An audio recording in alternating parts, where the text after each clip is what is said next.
Fawaz, you've had a number of days to reflect on the turmoil.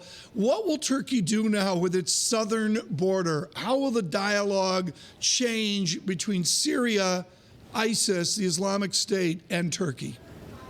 Well, Tom, as you know, in the past few weeks, Turkey has been trying to build bridges to both local players, regional players, and international players.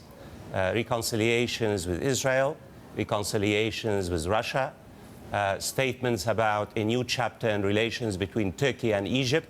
The Prime Minister of Turkey even dared to say that he would like to normalize relations with Syria and Iraq, which is quite a, very radical shift. My take on it, Tom, is that Turkey does not just need, to normalize relations with its neighbors and the world.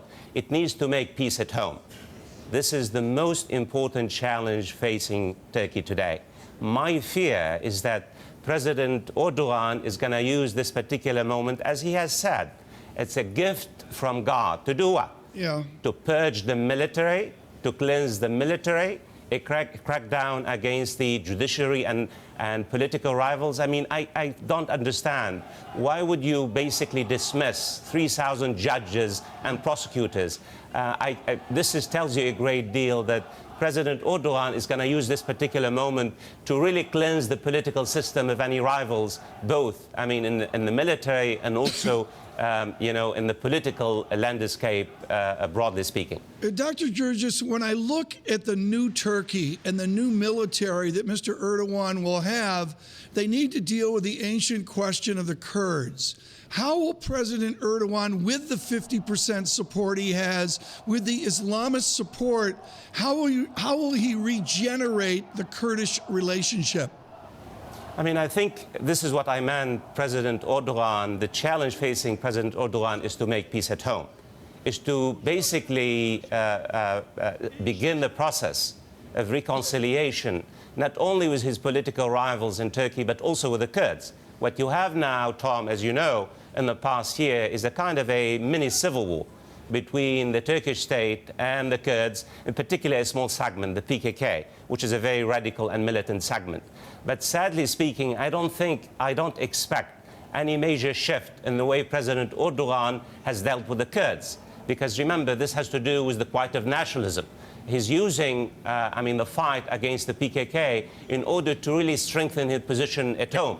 And that's why that the next few days and next few months will tell us a great deal whether President Erdogan would rise up to the challenge, in particular vis-à-vis the Kurds and his political rivals at home. The direction of travel is not that way, though. The direction of travel is less democracy, not more, of treating the Kurds more harshly than fairer. Why should these people believe that he's going to step up? Isn't the direction of travel more likely that we get more of this mini-civil war, as you describe it? Because that's been the situation over the last year. That's what I fear. And in fact, the early signs are not reassuring at all. When you basically dismiss 3,000 judges and prosecutors, Exactly. I don't believe for a moment that 3 judges and prosecutors were part of the coup. I just don't believe it. And obviously what he is trying to do, as he has said very much, he said this is a virus within the state. He is trying to cleanse the political system. He's using this particular opportunity as a gift from God, quote unquote, in order to basically crown himself as the unrivaled leader. Does he listen to anybody else outside the country? Will diplomatic overtures that he should not go down this route be in any way acted upon? Well, look, the entire world, whether it's President Obama or the French or the British, are saying, look, respect rule of law.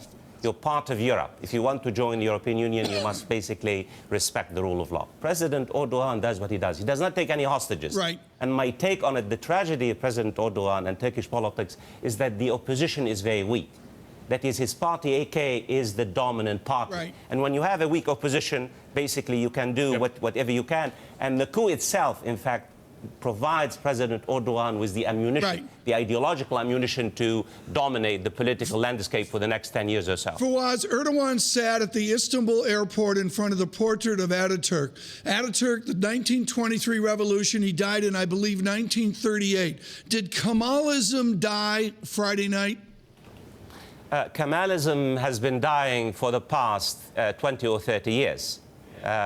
Keep in mind that the rise of Erdogan represents a generational shift in Turkish politics. He came in power in 2003. The reason why the coup failed, not because of the inaptitude of this small segment within the military.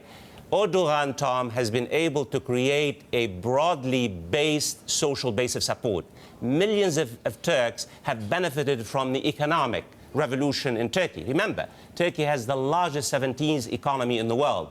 Millions of people have become part of the middle class. And that's why this particular coup has failed, not because the military generals and junior officers did not really pre-plan, and they did not, but because now Turkey has shifted. Turkey is it's no longer about Kemal Atatürk, it's about really Erdogan. He is the new face of the new Turkey.